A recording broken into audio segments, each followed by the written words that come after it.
And welcome to this week's edition of The Pulse of Janesville and Rock County. This is Hypothetically Speaking. It's it's another day here in paradise, as they say. What's ahead? We'll have a little preview of coming attractions for you. This week we're going to highlight the ongoing developments with housing policy in the community. We'll focus a little bit on transparency in government and some leadership changes that have occurred in our local school boards. But first, I want to celebrate a bit of a milestone for the Rock County Civics Academy, and frankly, it's a milestone for civic journalism in general. And I want to talk a little bit about an expansion of things that we have going. And we're proud to say that this week we've released the 11th edition of Hypothetically Speaking. And honestly, it began as a modest effort among a handful of friends who all had a sincere interest in public affairs, and we recognized an acute need for outlets for the community to find out what's going on, both publicly and behind the scenes, so that they're frankly better informed. And when you're better informed, you can make judgment calls about what's good for you, what's not necessarily good for you, what's going to impact you, what's going to impact your neighbor.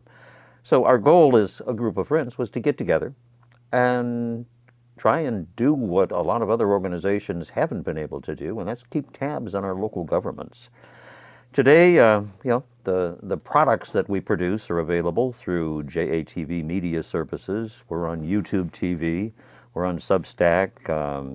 We have a subscription base, and recently we became a regular part of WCLO 1230's morning show on Mondays. It's been fun to see this grow from a handful of people to several hundred very devoted listeners and readers who, frankly, their feedback has been incredible. It's helped us to structure things in a way that we want to be better and more responsive to the needs of the community, and we want to make sure that we're covering all the bases, as it were.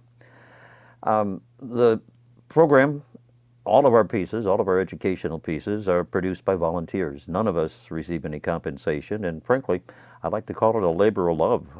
It's a labor of real civic commitment. Our mission is clear. It's to advance public understanding and increase the engagement in local governance. Our motto is really simple: get informed, get involved, and make a difference in your community. I have to tell you, it's been a learning experience. There's more than one challenge out there trying to stay on top of what goes on, both publicly and behind the scenes in our local governments. One of the continuous frustrations has to do with agendas being posted in a timely way. Timely for me is perhaps different than what state law says. State law says you can post an agenda for a public meeting 24 hours in advance and you've met the requirements of the law. I've heard from so many different people, though, that if a complex agenda comes out 24 hours before the meeting, that's not a lot of time, one, for actually the public official involved to study the agenda, become familiar with the issues, and make informed decisions. Two, it doesn't really afford the community the opportunity to get engaged. It doesn't give the community the opportunity to decide, are these issues really that important to me? Is there something here that, I should know? Is there something here that's going to cause me an issue going down the road? If it's not available, information is power, folks. Literally, information is power, and whoever controls that information is the power in the community. I would like to challenge our local governments in particular to give some consideration to getting those agendas out, maybe 72 hours in advance at a minimum. And I'd also like to suggest that they give consideration to the idea of creating a public engagement officer, somebody who is going to be charged with the responsibility to engage the public. How many times have we thrown a public hearing on a particular item of importance in our community and nobody shows up? A good reason for that is the fact that many times they don't know about it. It hasn't been published in time. So twofold request to our public entities out there. Think about a public engagement officer, somebody we can contact directly to get the news that our community needs to know. and publish those agendas on a timely basis. Transparency is so important, and frankly, we want to call again on that. Maybe the Janesville City Council can lead the way with a citizen-led committee to recommend the best engagement and communication practices that they can implement and become a model for the nation on transparency and innovation. It's a missing attempt to meet a very strategic community goal, and that is information to the community and engage them in decision making. Last week we talked a lot about public housing.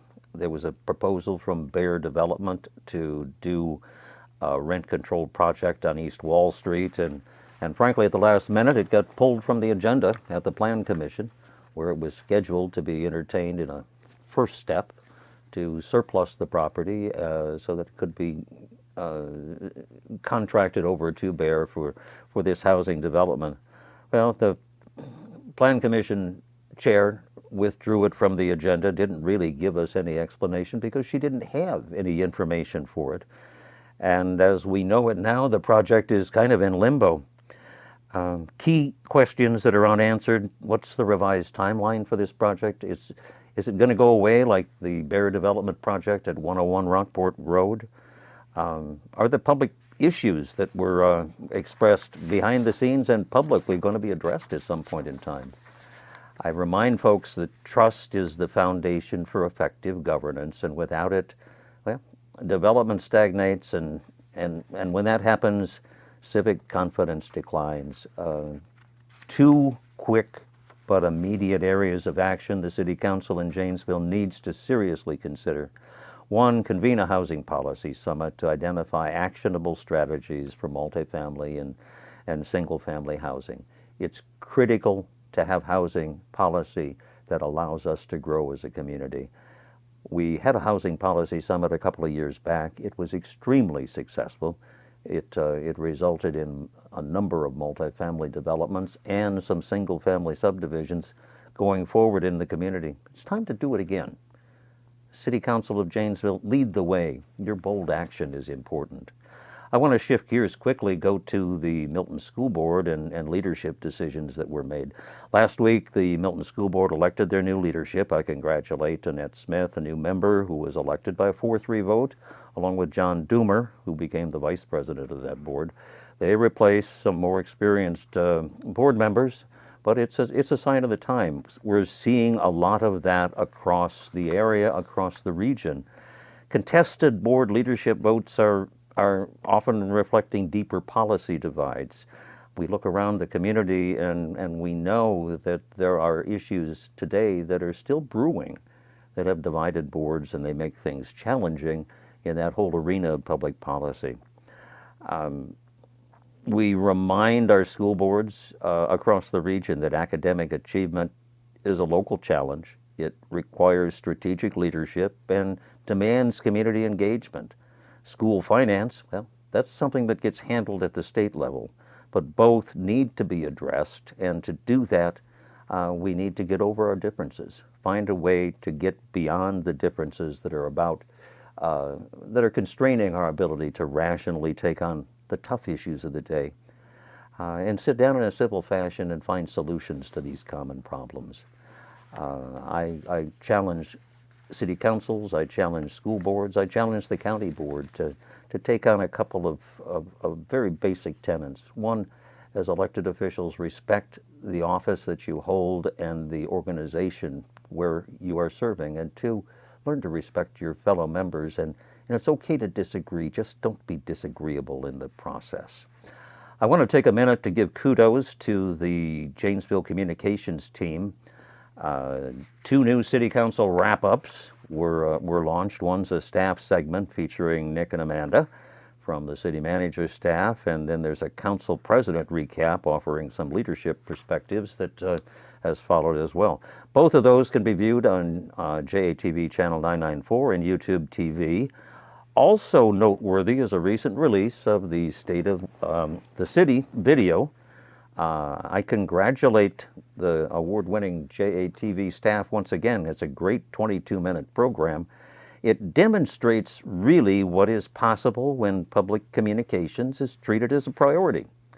You know, to build on this, I honestly believe the city ought to consider forming a blue ribbon committee of community members and media professionals to put together a guide on how to move forward and take the best advantage of the public access media opportunities we have and other opportunities that exist to keep the community better informed, better involved, and more in touch with what goes on. We're pleased to announce that Hypothetically Speaking News You Can Use debuted last week. It's going strong, and our newsletters, we're on number 11. Our Newsmaker program this week was with Rosalind Ryan from the Immersion Orchestra. She is presenting a really new and exciting music venue and opportunity. These programs are 15 minutes long. They air on Fridays on Channel 994, and you can catch them on YouTube TV. And like I say, additionally, we're on WCLO on Mondays in the hopes of helping folks get better informed with what is going on the local level. We follow a gentleman by the name of Bob Ney, a former congressman, who talks at length about what's happening on the international and national level.